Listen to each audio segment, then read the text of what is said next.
GBA Consultoría y Capacitación SC presenta una emisión más del programa Los Mejores Fiscalistas de México, producido por la contadora Ángeles Mandujano.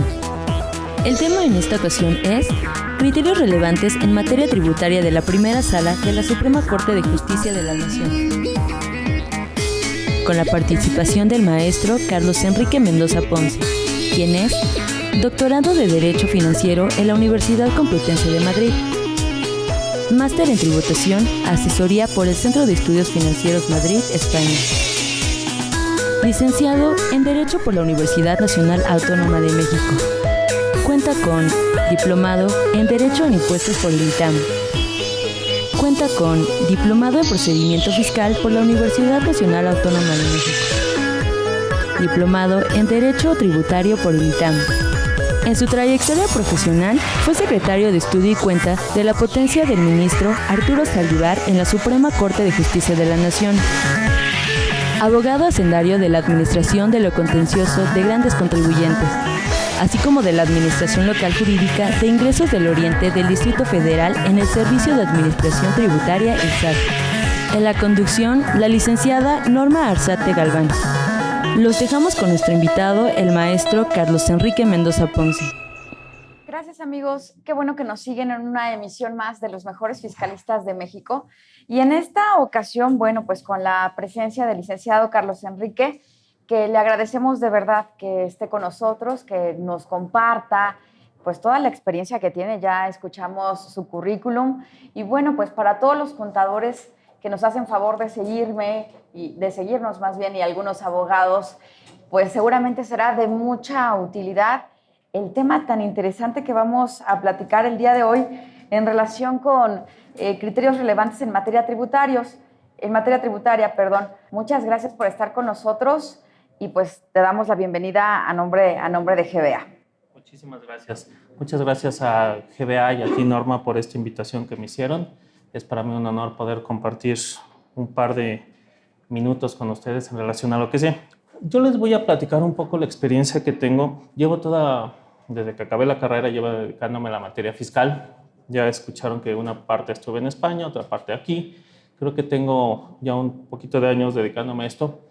Y donde me encuentro ahorita es en un área muy interesante, que es hacer los proyectos para que después, posteriormente, los ministros aprueben los precedentes que van a regir en materia fiscal, en materia de constitucionalidad. ¿Esto qué implica? Es decir, casi todos los asuntos que se van a ventilar donde hay algún problema de constitucionalidad, puede ser que lleguen a la Suprema Corte de Justicia de la Nación, y la Suprema Corte de Justicia de la Nación emitirá un proyecto emite una sentencia, la cual es aprobada una vez que todos los ministros de la sala o del pleno están de acuerdo, y con eso se fija un criterio. ¿Cómo se integra una jurisprudencia? Una jurisprudencia generalmente son 5 criterios en el mismo sentido, sin ninguno en contra. ¿Esto a qué nos va a llevar o para qué nos va a servir? Lo que nos sirve para los fiscalistas, obviamente la jurisprudencia es para todas las materias y demás, pero ahorita me voy a fijar a la materia fiscal. Para lo que nos va a servir a los fiscalistas mucho es para saber y entender cómo el máximo tribunal de este país en materia de constitucionalidad ha entendido alguna norma, cómo debe valorarse si esa norma es acorde o no con la Constitución. Generalmente cuando hay una reforma muy grande, que este sexenio en teoría nada más va a haber una, pero cuando hay una reforma muy grande en materia fiscal, pues empiezan los especialistas generalmente en los foros a decir: esta norma es inconstitucional por esto, esta norma es inconstitucional por lo otro.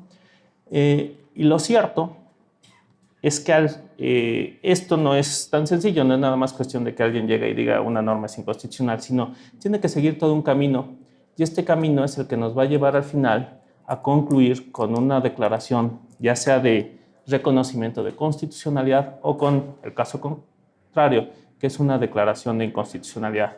Esto se hace por parte de la Suprema Corte, o puede ser también un juez o un tribunal, pero yo nada más me centro en una parte, en lo que es la Corte.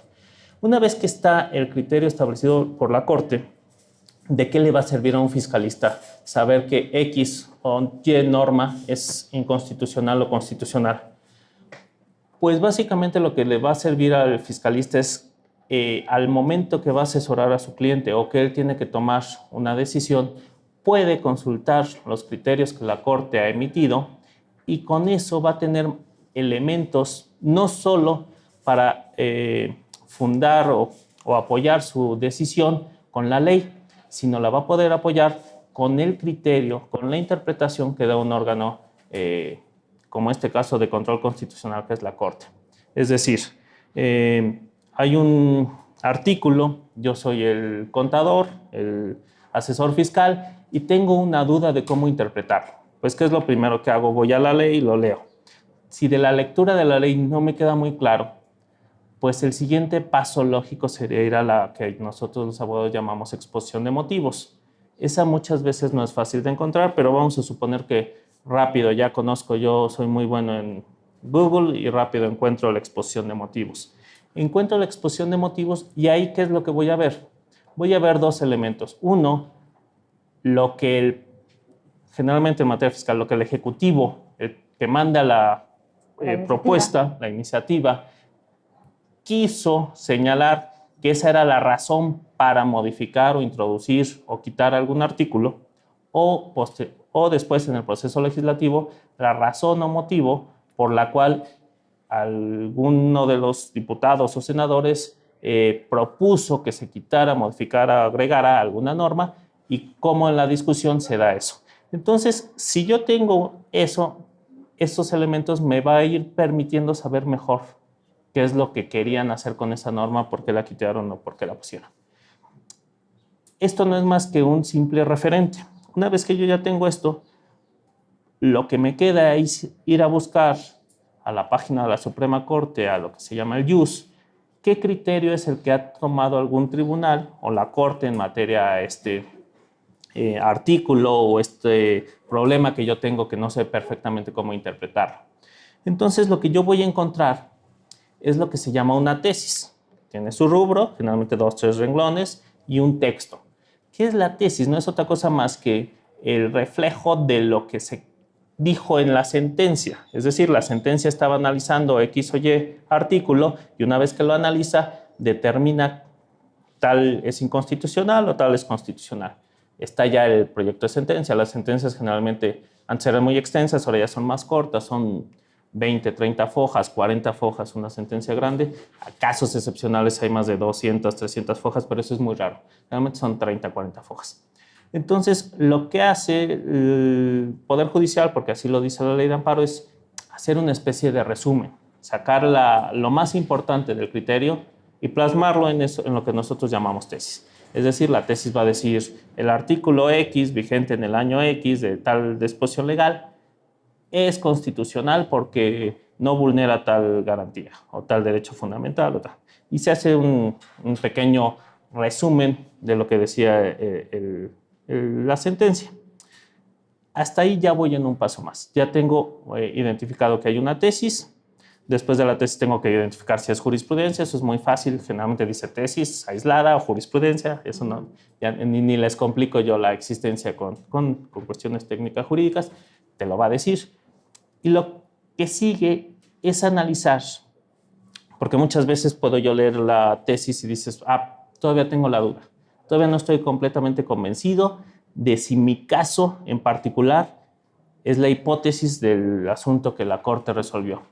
Entonces lo que hago es, voy al mismo buscador de la Corte, ya tengo yo ahí el número, por ejemplo, de un amparo directo en revisión, ya tengo el número, entro, busco ese expediente y abro toda la ejecutoria, toda la sentencia.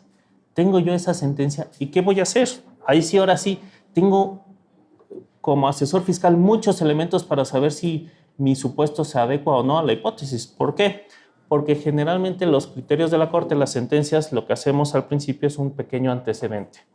Decir, el contribuyente, se quitan los nombres por cuestión de protección de datos, el contribuyente, rayitas, no las rayitas, protección de datos, asterisquitos, el contribuyente fulanito, con fecha tal, decidió hacer unos pagos a sus proveedores respecto del ejercicio tal. Dice luego, posteriormente, la autoridad fiscal, en ejercicio de sus facultades de comprobación, le emite una orden de visita. Y así es, realmente son pequeños párrafos, pero viene dándote un indicio, todo el contexto del caso. Todo el contexto, exactamente. Y desgraciadamente no todas, pero la mayoría en fiscal tratamos ya de hacer eso. Señalamos cuál fue el concepto por el que se le rechazó la deducción, cuál fue la razón por la cual se le determinó el crédito. Eso antes no se hacía tanto, ahora ya estamos cuidando mucho porque con eso sabemos que le damos elementos al que está viendo la tesis para saber si se ubica o no en la hipótesis. No se aplica Exactamente. Su caso. Okay. Es más, es hasta muy interesante. Si yo quiero saber un poco de chisme fiscal, pues saber cuál era la estructura fiscal que estaba haciendo determinado tipo de contribuyente. Entonces voy viendo, pues lo que hicieron fue esto, y ya posteriormente pueden saltarse todas las partes de consideraciones jurídicas, toda la parte relativa a la evolución de la cuestión procesal. Para los efectos fiscales eso creo que no es relevante, por lo menos para quien quiere ver la aplicación de la tesis. Se vaya a la parte fuerte de la ejecutoria, que es donde se hace el análisis de la norma. Cuando se hace el análisis de la norma, lo primero generalmente que se hace es se pone, la norma dice esto, y por lo tanto yo voy a analizar si esto que dice guarda congruencia con la proporcionalidad tributaria o es acorde a la equidad tributaria o alguna de las otros derechos fundamentales que se esté queriendo abordar. Fíjate que aquí es muy interesante esto que nos platicas, porque primero le puede servir a cualquier contribuyente cuando una norma no la alcanzamos a entender completamente. Por ejemplo, algo que puede ser que esté en la mente de la gente que nos está siguiendo en el programa, para aterrizarlo, por ejemplo, a un caso concreto, pudiera ser a lo mejor disposición de Código Fiscal de la Federación que nos dice que en tratándose de pérdidas aplicadas de ejercicios anteriores, por reforma a Código Fiscal de la Federación, el artículo 42, que entró en vigor en el 2007 o 2008, si mal no recuerdo, dice que si la autoridad te está revisando y tú estás aplicando pérdidas de ejercicios anteriores, entonces te podrá requerir la documentación que acredite el origen y procedencia de la pérdida. Y fíjate que eso ha sido algo muy interesante porque dices, bueno, es lo único que dice el artículo. ¿Qué quisieron decir cuando es que exhiba la documentación que acredite el origen y procedencia de la pérdida, ¿no? Entonces, dices, ¿qué documentación? La contabilidad, el dictamen, la declaración anual, no lo dice, ¿no? Y entonces ahí es donde tú nos comentabas ahorita, pues te puedes ir a la exposición de motivos para ver con esta modificación la autoridad que pretendía, pues a lo mejor pretendía que no hubiera pérdidas que estuvieses tú aplicando y que acabaras de inventar de ejercicios anteriores, ¿no? Y entonces, esto, fíjate que le abre la posibilidad a la gente que nos sigue, porque entonces nos estás llevando como muy de la mano, ¿no? Y sobre todo, ¿sabes qué nos tranquiliza? Que se haga este estudio tan concienzudo en la Corte. En general, creo que sí, la mayoría de las veces nos metemos al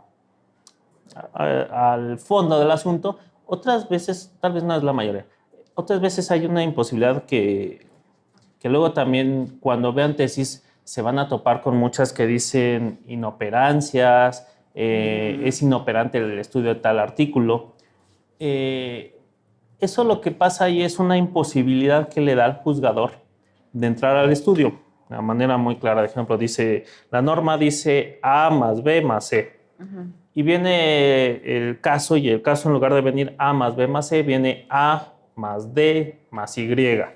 Entonces, cuando llega y tú empiezas a analizar, dices, pues aquí hay algo incorrecto. No es A más B más C, sino es A, D y Z. O sea, hay un montón de cosas. Y a través de eso es como el abogado luego construye el argumento. Entonces tú dices, ¿qué problema hay esto? Pues ahí lo que me puede servir, aunque no entres a fondo, te va a servir porque te das cuenta que de nada sirve que tú digas que A, B y Z da una resolución tal, porque cuando nos llegue con nosotros te voy a decir yo, oye, ¿sabes qué? Pues no es A, B y Z, es A más B más C. Si tú quieres usar A más B más o A más D más Z, pues el resultado va a ser que yo ni siquiera te voy a poder analizar porque la norma no dice eso. Entonces ya ahí nos da un indicador muy bueno. Cuando verdaderamente lo que yo quiero que la ley diga, no lo advierto a simple vista, dices, pues esto ya como que va a estar muy forzado que yo pueda. Y es más común de lo que luego nosotros quisiéramos, que llegas y te das cuenta que hay este tipo de imposibilidades técnicas que no permite entrar al estudio de la norma. Muchas veces lo que más quisiera uno es que la Corte los contribuyentes dicen, ya que la Corte se pronuncie para saber si sí o si no. Sí, claro. El problema es que, pues no sé, luego llegan 10 asuntos y de los 10 asuntos solo uno nos permite estudiar, o tal vez 2, y el 2 es uno para A, otro para B. Entonces nos falta A más B más C. Entonces, ese es un problema un poco de la complicación en la práctica que se da. Ahora, otra cosa que es muy importante para quien está viendo una tesis o una jurisprudencia y quiere aplicarla como asesor fiscal. Luego hay lo que se llama una tesis genérica y tesis específicas. Tal vez no son el nombre técnico, pero creo que así la gente lo entiende muy bien. Una tesis temática genérica es aquella que le aplica a todo. Es decir, si estoy diciendo las facultades de comprobación de la autoridad, se aplica el artículo tal, pues creo que de entrada puedo yo entender que para todas las facultades les aplicaré el artículo tal. Tal vez haya algunos casos de excepción, pero esa es la regla general. Otro caso, el caso que tú me pones de las pérdidas derivadas del ejercicio de tal, pues te das cuenta que ese es un caso muy particular. Entonces no es posible que yo quiera utilizar una tesis temática genérica o como se le denomine, que es general, para un caso de excepción, o a la inversa, que un caso de excepción quiero hacerlo. Y eso también es una cuestión muy común. Creo que ahí la lógica te ayuda mucho. Cuando tú empiezas a leer una tesis, dices, esto como que, pues si se refiere a todas las facultades de la autoridad tal, pues creo que de entrada yo voy a dar por sentado que se refiere a todas. Si mi caso en particular, yo mismo sé que es un caso muy particular y muy distinto al resto, porque lo he platicado con todo el mundo, dices, híjole, esta facultad nunca la había yo visto, pues puede ser que tal vez, aunque diga hay todas, como es un supuesto de excepción, ya no encuadre perfectamente en la hipótesis. Eso es algo que yo siempre he dicho, el sentido común te lo va dando. O sea, si tú dices esto es excepción, esto es regla, pues ya lo vas construyendo tú mismo. Pero fíjate qué interesante que nos digas cómo debemos de ver estos criterios o la jurisprudencia, porque hay ocasiones en que a lo mejor fuimos a un curso o escuchamos por ahí y decimos, bueno, es que ya hay jurisprudencia en contra, pero ni la hemos visto, ni la hemos leído, y a lo mejor pensamos que, bueno, como ya hay jurisprudencia, pues ya no importa yo cómo haga esto en particular. Pero no, o sea, sí amerita que yo vea mi caso y vea si se aplica la jurisprudencia, o por lo menos que vea la jurisprudencia, ¿no? Exactamente. Sí, eso también es algo muy común, que luego todo el mundo cree que su caso es exactamente la declaración de inconstitucionalidad y ya eso le va a permitir hacer el no pago del impuesto o la devolución del mismo, cuando, pues por regla general, a veces es al contrario. A veces la declaración de inconstitucionalidad es para supuestos muy particulares y muy específicos, porque la norma fue prevista para el grueso y para algún sector tal vez se quedó fuera, o por lo tanto ellos obtienen la declaratoria de inconstitucionalidad. Y ahí es donde nos permite otra vez lo que yo les comentaba, regresas y lees el precedente y te empiezas a ver que si están alegando que es, por ejemplo, una inequidad, y dicen, es que yo soy del sector tal y aparte del sector tal, también hago lo mismo que ellos y ellos, y la Corte determina que sí se encuentra en la misma situación, pues seguramente va a declarar inconstitucional la norma. Pero eso no quiere decir que es inconstitucional, por ejemplo, para todos, sino es para aquellos que se ubican en estos supuestos. Entonces, si yo tengo el caso y digo, como que puede ser que me ubiquen los supuestos, pues es muy sencillo. Abro la tesis, veo el número del amparo, abro el amparo, leo, y al leerlo me voy a ir yo ya dando cuenta. Es más, puedo ir palomeando. Dice, él es de este sector, yo también. Él es de esto, no, pues yo también. Si ya doy todo, pues las probabilidades de que me aplique es muy alta. Claro. Pero si después de esto, de las 5 palomitas, nada más una es palomita y los demás son tache, pues las probabilidades de que no te apliques son también muy altas, ¿no? Claro. Entonces, ese es un elemento, creo que es muy importante para tomar en consideración.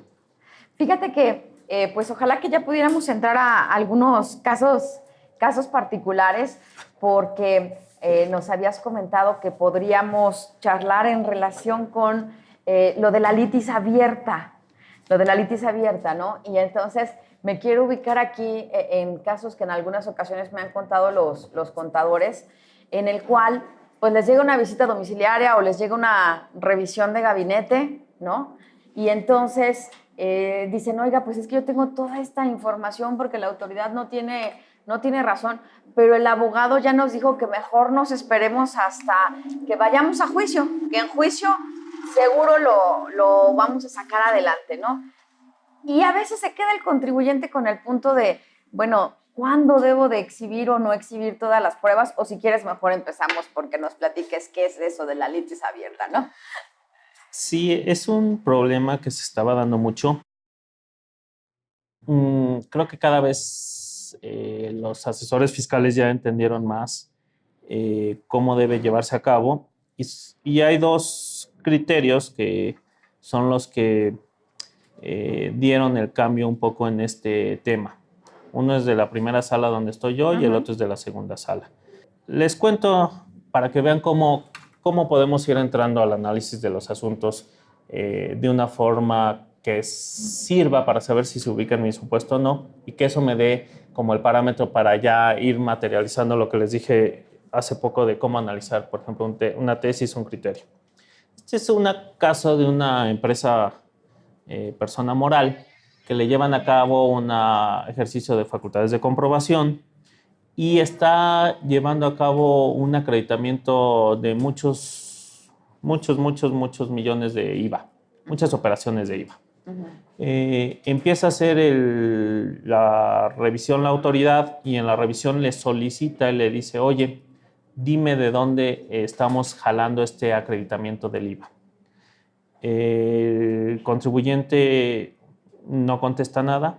Si mal no me acuerdo, hay más observaciones y las demás sí las va desahogando, pero en relación a este tema no contesta nada. Le vuelven a requerir, sigue sin contestar y entonces la autoridad le dice, bueno, pues como no me desvirtuaste los hechos que yo te estoy señalando, yo presumo que no hay elementos con los que tú tengas para acreditar el impuesto al valor agregado que estás llevando a cabo en tus operaciones y por lo tanto te determina un crédito fiscal. Posteriormente se va al juicio de nulidad y en el juicio de nulidad presenta como pruebas. Una parte no es todo, son como, si mal no me acuerdo, como 150 facturas con las que pretende desvirtuar eso. Y esos son los antecedentes fácticos que nos interesan para el estudio de la litis. Y aquí lo que se daba mucho es que en los procedimientos de fiscalización pasaba lo que tú me comentas, Norma, que muchas veces el contador, abogado, el asesor fiscal que estaba dando la forma de contestarle a la autoridad de los distintos requerimientos le decía eso, vamos a esperarnos a ver qué pasa. Y muchos ya en la fase del juicio presentaban pruebas que debían de haber sido el soporte de las observaciones que la autoridad les había hecho en la fase de liquidación. Y no se daba solo en impuesto sobre la renta, también se daba mucho en operaciones de comercio exterior, sobre todo en los certificados de origen. Es muy común, ¿no?, que llega alguien y te dice, oye, dame el certificado de origen porque tú estás diciendo que tu producto puede gozar de un beneficio arancelario por un tratado de libre comercio con determinado país. No lo presentaba y pues llegábamos a la misma conclusión. Y creo que en general había las dos posturas, tanto del Tribunal Fiscal como del Poder Judicial, en términos generales. Había una parte que decía sí se puede y otra parte que decía no se puede. Eso por una interpretación de lo que los abogados llamamos litis abierta. Básicamente, yo siempre he dicho que no es propiamente lo que se llama litis abierta, pero no voy a entrar en ese punto. Lo que decían es, decían, yo puedo no contestar nada, y ya en la fase de juicio puedo defenderme y a la hora que me defienda yo te presentaré todas las pruebas que estimo son suficientes para desvirtuar la ilegalidad de la resolución.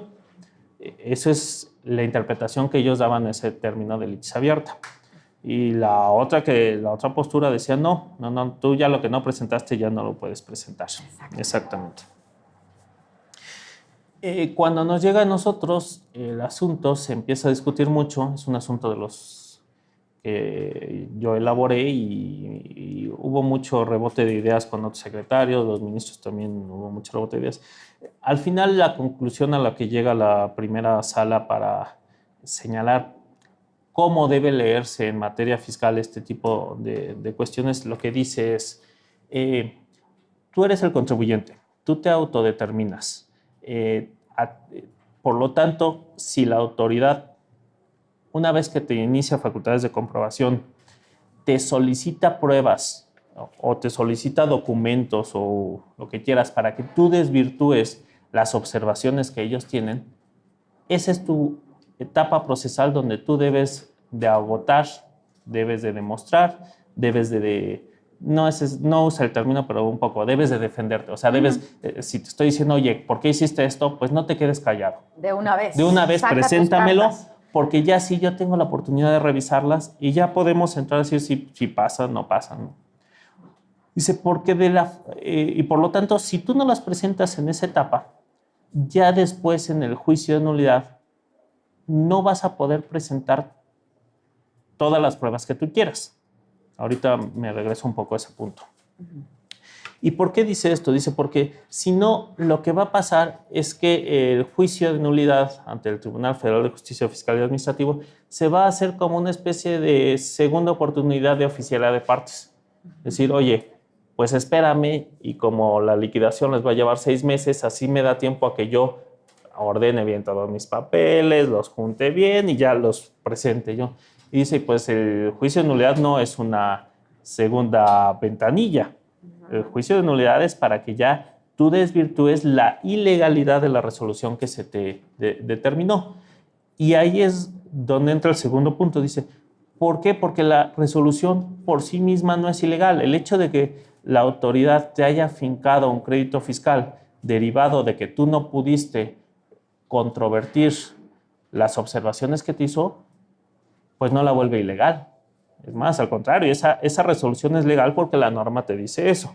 O sea, dice, si tú no desvirtúas, pues se presume por ciertos los hechos que te atraen. Ese fue el sentido que se dio. Ahora, la segunda parte de la resolución de la Corte, que si bien no pudimos ampliarnos mucho porque el caso en particular no nos daba mucho, se deja abierta la posibilidad a que ofrezcas otras pruebas distintas. Es decir, por ejemplo, en el caso del acreditamiento del IVA, te digo, pues para ti, tú ya no puedes demostrarme con facturas que el IVA acreditable lo tenías ahí guardado en unas cajas y que ya apareció, ese ya no lo puedes hacer. Dice, pero si hay otra condición, hay otras pruebas que surgen después o hay otros documentos que sirven para desvirtuar la ilegalidad de la resolución, eso sí no los vas a poder presentar después.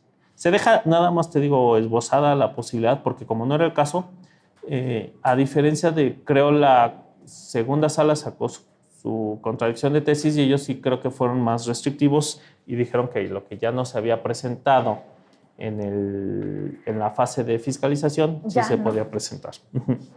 También otro punto que es muy importante aquí, cuando está haciéndose el análisis, la valoración, se dice, bueno, en un supuesto hipotético, ¿qué pasaría si yo permito que sea el tribunal fiscal quien reciba las pruebas? La primera opción, decir una segunda oficialidad de partes, pues se descartó muy fácil. Dices, no, pues el tribunal no, su función no es ser una segunda ventanilla. Ventanilla, sí.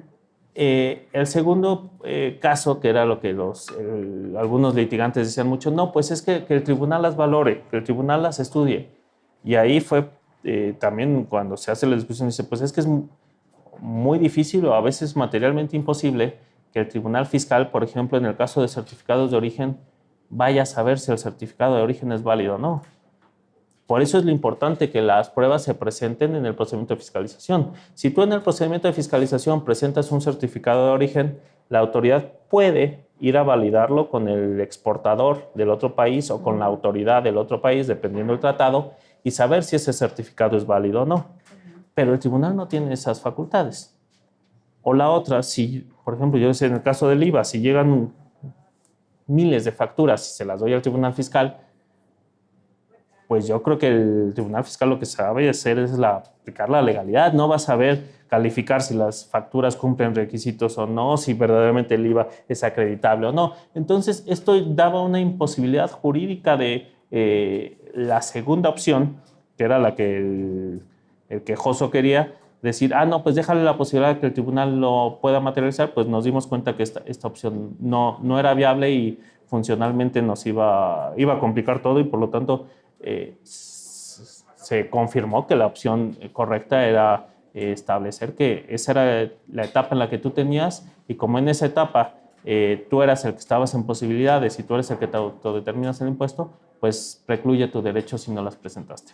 Que como tú lo comentas, pues todo es como muy casuístico, ¿no? Porque, y lamentablemente, pues no se puede hacer como una regla general para todo, pero sí ha habido por parte de los contribuyentes confusión al respecto, y por eso qué bueno que lo tocas, porque entonces aquí concluyendo pudiéramos decir, número 1, usted contador que está siendo objeto de una visita o de una revisión, y que entonces su asesor le diga que mejor nos esperamos para el final, a lo mejor sería momento sentarse y decir abiertamente, oiga, hay una jurisprudencia al respecto, y entonces, ¿cuál es la estrategia que vamos a seguir? ¿Por qué no las presentamos en este momento? ¿Qué riesgo corremos? Porque de verdad hay ocasiones en las que, también déjame decirte, la autoridad fiscalizadora pues sí tiene muchísimo trabajo, y aunque estamos hablando de una visita domiciliaria, o sea, y tiene un año para hacerla y puede revisar la contabilidad y se le pone todo a disposición, llega en el último mes y dice, a ver, acredítame esto con esto, esto y esto y esto y esto, y tiene 6 días para entregármelo. Oye, si tú tuviste todo un año para revisar mi contabilidad en mi domicilio y ahorita quieres que en 6 días yo haga tu trabajo, realmente está como complicado, ¿no? Y hay ocasiones en las que el contribuyente no es que no quiere entregar la información, es que por eso la visita es de un año o la revisión es de un año, para que la autoridad trabaje, no para que llegue en el último momento y me diga, entrégame esto y hazme una hoja de trabajo y dime, y entonces dices, bueno, no puedo cumplir con lo que en ese momento me están pidiendo, y por eso tu autoridad estás viniendo. Pero bueno, pues eso ya es como muy casuístico, ¿no? Pero fíjate, un punto muy importante, y tú lo dices. Una cosa, y eso es para todos, que lo tomen en cuenta, una cosa es que vengan y me digan, oye, dame esto, y yo me quede callado y no diga nada. A la otra que me digan, oye, dame chorrocientas mil cosas, y te digo, oye, ¿sabes qué? Mira, te puedo dar esto, no, esto es... O sea, eso es muy distinto. Sí. Parece lo mismo, pero no es lo mismo. O sea, sí, si yo soy el juzgador, que no lo soy, pero bueno, si yo fuera el juzgador, lo que yo hago, pues le doy un tratamiento muy distinto tal vez a una cosa que a otra. No es lo mismo que yo vea una actitud donde no haces nada, no dices nada, a que me digas, oye, pues es que te puedo cumplir esto, espérame, esto dame más plazo, o esto verdaderamente está más allá de lo que yo puedo darte. Claro. El problema es la otra postura, ¿no? La otra postura que me quedo yo callado, no digo nada, o sea, no meto las manos y luego aviento todo. O sea, esa postura creo que es, por los criterios que hemos visto, es el peor escenario, ¿no? Creo que un escenario más sano es el otro. O sea, sabemos que cuando hay una auditoría hay una especie de diálogo entre el contribuyente y la autoridad. Exacto, claro. Ya a mí como juzgador me permite entrar y en el diálogo saber qué pasó, pero si reviso y no hay diálogo, no hay nada, pues yo digo, no, pues no esto la información. Exactamente. Sí, claro. Me da toda la visión, me la cambia completa y radicalmente, ¿no? Entonces, es un punto ahí que creo que deben de tomar en cuenta los asesores fiscales. Sí, y que qué bueno que los contadores ya lo comentamos para que lo dialoguen. Créeme que a mí a veces me han hablado y me han dicho, oiga, no sea malito, mándenos el criterio porque nuestro asesor no quiere esperarse, ¿no? Entonces, por eso te lo comentaba, yo creo que les va a ser de mucha utilidad. Pasando a otro criterio. Si quieres, vemos el de las facturas. ¿El de las facturas? Ok. Sí. Okay. Este es un caso relativamente reciente. Es respecto de facturas de papel. Todavía no, a la Corte no, de lo que yo tengo registrado y de lo que he visto, no hemos analizado todavía ningún caso de una factura electrónica. Y se los cuento así porque siempre creo que yo creo que es muy importante que tú sepas cuando alguien te dice si un criterio aplica o no, cuando te dan todos los hechos primero y ya luego te lo dicen. Claro. Cuando nada más te dicen, ya así hablan en etéreo, como que ya yo empezaría a desconfiar, ¿no? Sí, claro. Pero cuando yo te empiezo a narrar los hechos, ya empiezas a decir si se puede ubicar o no se puede ubicar en mi caso. Uh-huh. Este es el caso de un contribuyente, realiza una operación con otro contribuyente, posteriormente le da un saldo a favor, presenta su solicitud de devolución y cuando presenta la solicitud de devolución el SAT le rechaza. Obviamente no los antecedentes me voy a centrar en el caso, ¿no? Hay sí, tal vez muchos otros supuestos, sí. Pero bueno, le rechaza porque le dice, ¿sabes qué?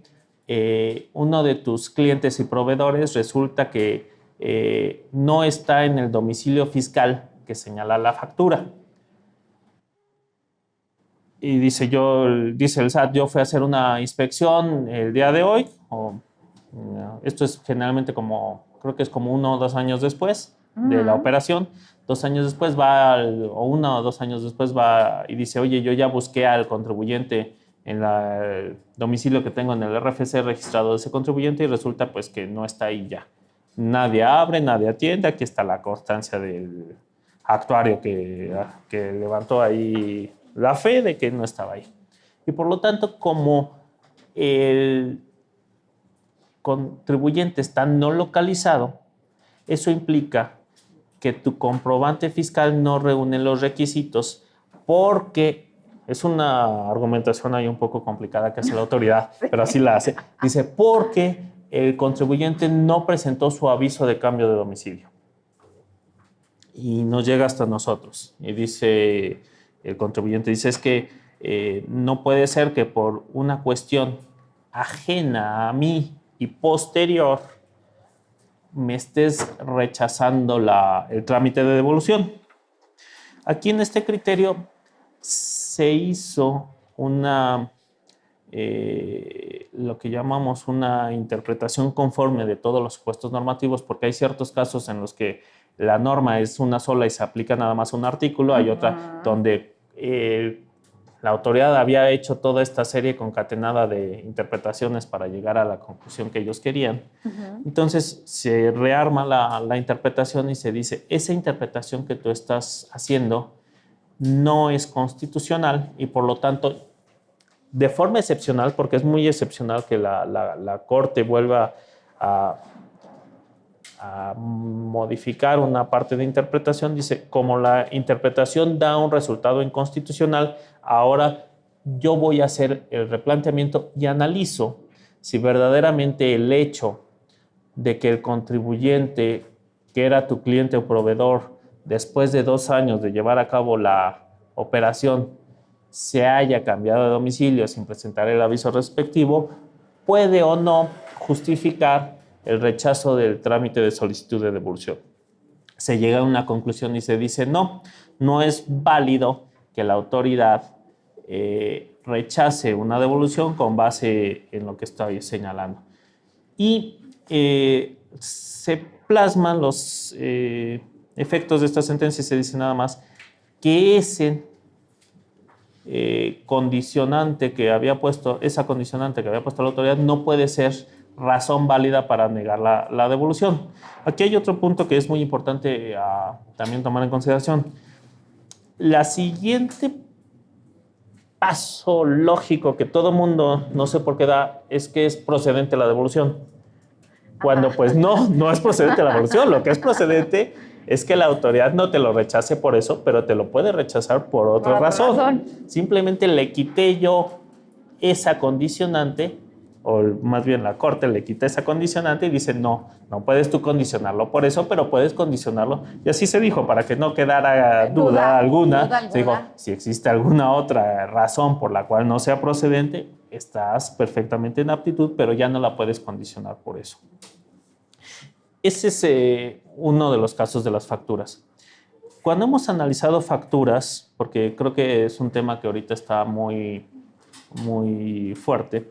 También... No, y perdón que te interrumpa, pero es que fíjate que a raíz de la modificación a código que habla de las operaciones inexistentes, ¿no? Habla de que uno de los supuestos es que el contribuyente no esté en su domicilio o que no tenga activos, etcétera, etcétera. Entonces, ahorita hay ocasiones en las que el contribuyente te dice, oye, pero yo ahorita estoy celebrando la operación, para mí es muy importante, ahorita está mi proveedor, pero no lo puedo amarrar por el resto de los 5 años que la autoridad pueda tener para revisarme, ¿no? Y fíjate que incluso lo que están haciendo es fe de hechos, o sea, de que llega el notario o llega el corredor y dice, aquí me consta que es la empresa, me abrieron, me atendió, me entregaron su RFC, me dieron su contrato de arrendamiento, son 45 personas y todo, porque dices, bueno, no sé si el día de mañana la operación vale 20, 30 millones de pesos, que por supuesto que no importa que me gaste los 20,000 o los 10,000 pesos en los honorarios del corredor, ¿no?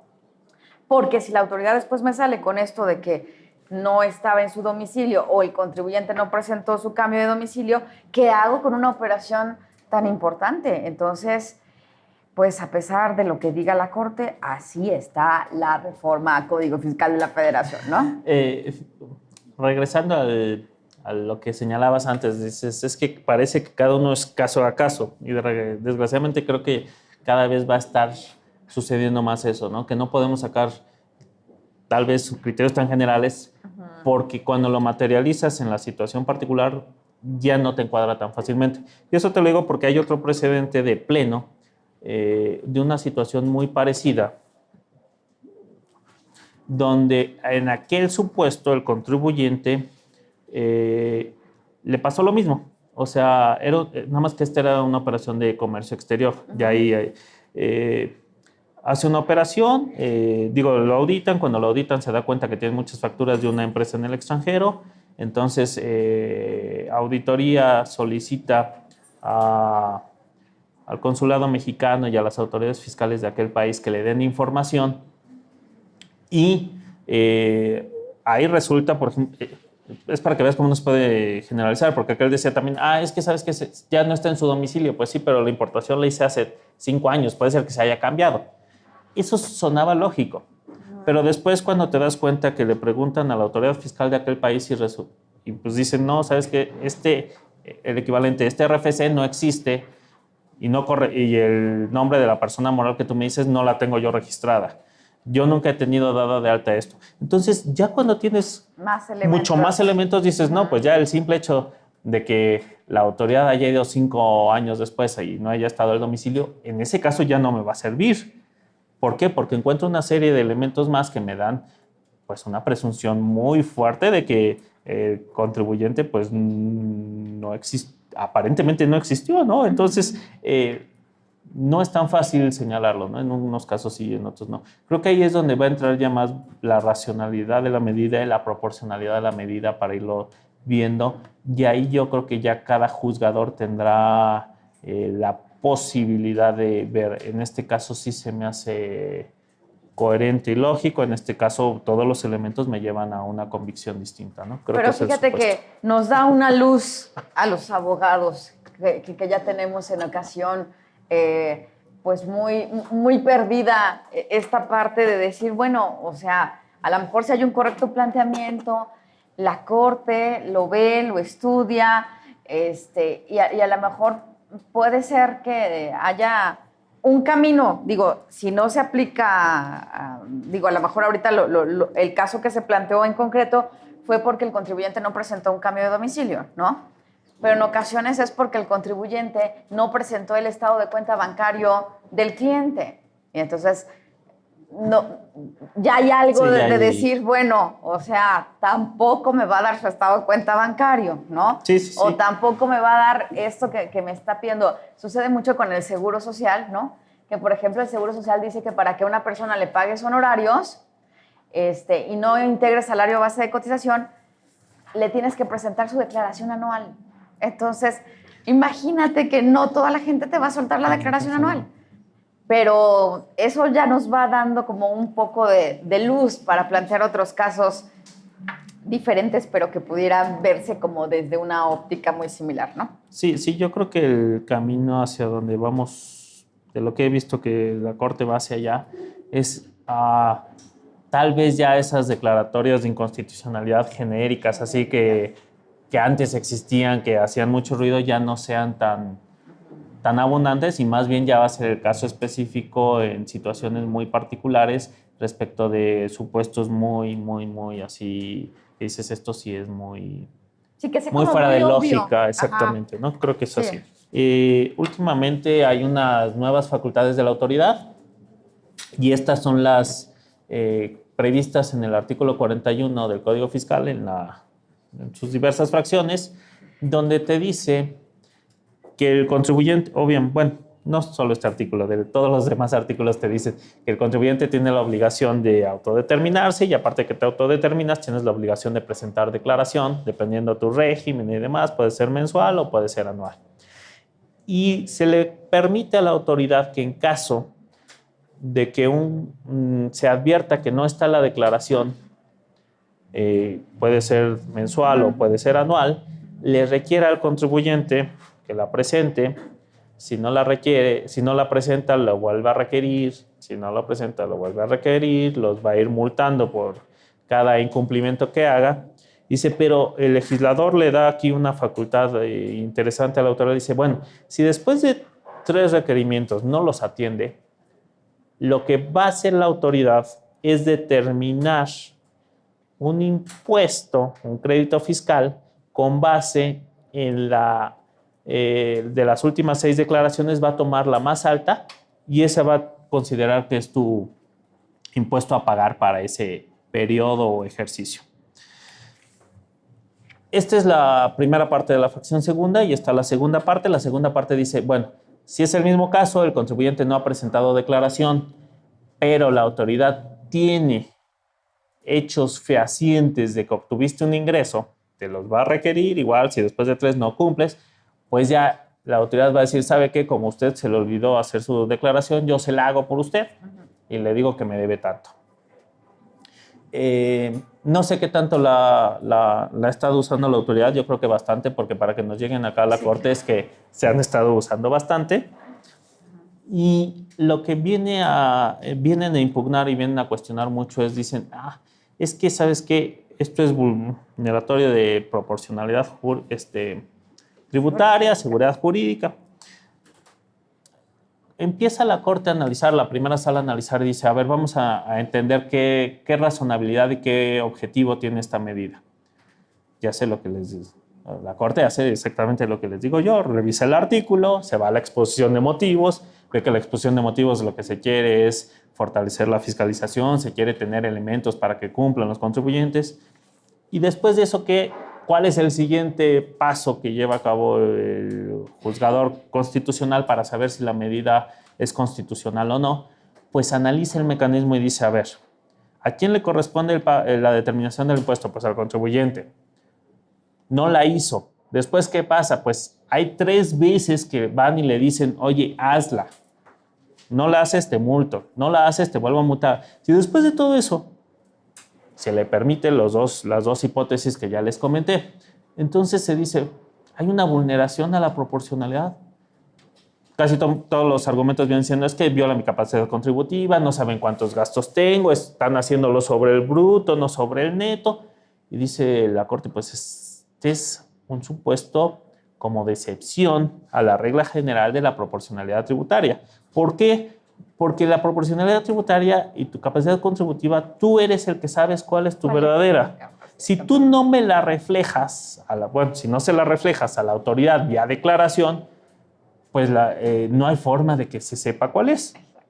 Entonces, como tú eres el único que te autodeterminas y sabes si tienes gastos deducibles o no, pues tú eres el que estás en la condición de desvirtuar eso. Y como la norma es lo que se llama, permite una presunción en contrario, dicen, pero es que la presunción en contrario es hasta después. Pues sí, porque tú tenías, como todos los contribuyentes que lo hicieron, lo hacen normal. Esto ya es el supuesto de excepción de aquel contribuyente que no cumple, el que es reticente a cumplir después de 3 llamadas de atención, 3 multas y demás. Entonces se dice, en este caso, como es excepcional, yo permito, y creo que está justificado, que la capacidad contributiva, si quieres tú, aparte, la norma te obliga, no te libera del hecho de que presentes la declaración, la norma te sigue obligando a que una vez que se te determine el crédito fiscal, tú posteriormente determines tu situación fiscal correcta y en su defecto pagues el impuesto, si es que hay un impuesto a pagar, o vayas compensándote tu saldo a favor. Entonces la Corte dice, pues este mecanismo se me hace lógico, se me hace racional y te permite perfectamente llevar a cabo una materialización de tu capacidad contributiva. No, pues está... Así, ya como nos lo platicas, ¿verdad? Pues ya está muy interesante porque a veces te digo, escuchamos en el medio, ¿no? Y la Corte determina esto, la Corte determina aquello y decimos, ¿pero cómo? ¿Por qué? Pero si ya lo aterrizamos al caso, si ya vemos el punto en esta que estás comentando, ¿no? 3 veces tiene la autoridad la obligación de requerirte y tú tuviste 3 oportunidades y no lo hiciste, ¿no? Entonces, ¿qué es lo que sucede? Que también, pues, dependerá de la estrategia que se haya tomado en ese momento, por qué sí, por qué no. Pero no, la verdad es que pues ha sido muy, muy rico esta plática. A mí me quedaría, si tú no tienes otra cosa que agregar, preguntarte, por la cuestión de los derechos humanos, ¿la Corte ha resuelto más cuestiones de inconstitucionalidad fiscal? Porque yo la verdad considero que no se necesita, que nosotros lo tenemos como ya bien sustentado, los principios. Yo comparto plenamente, creo que, y en los foros, ese es también el sentir, ¿no? O sea, los derechos humanos, si nosotros analizamos los tratados de derechos humanos y demás, vemos que los tributarios no están comprendidos ahí porque para la mayoría, si no es para muchos países, para muchos tratados, las cuestiones tributarias no son cuestiones de derechos humanos, que sí tiene las obligaciones tributarias y además ceñirse a los derechos humanos y demás, sí. Pero creo que con los criterios que nosotros tenemos no es necesario. O sea, creo que para la materia tributaria no ha afectado tanto esta modificación de derechos humanos. Pues de verdad fue un placer platicar contigo. Yo quiero aprovechar a nombre de GBA Consultoría y Capacitación SC para entregarte este reconocimiento que dice: GBA Consultoría y Capacitación se enorgullece de entregar el distinguido reconocimiento por su participación en el programa Los Mejores Fiscalistas de México al doctor Carlos Enrique Mendoza Ponce por su destacada trayectoria profesional y por su invaluable ejemplo de capacidad, sabiduría y competencia aplicada al ejercicio de la consultoría fiscal en México. La contadora Ángeles Mandujano López y el contador Andrés Ávila García. Ojalá que puedas acompañarnos en otra ocasión. De verdad fue muy rico platicar contigo. Mío. Muchísimas gracias. Es así como presentamos una emisión más de Los Mejores Fiscalistas de México. Esperamos contar con su presencia la próxima semana.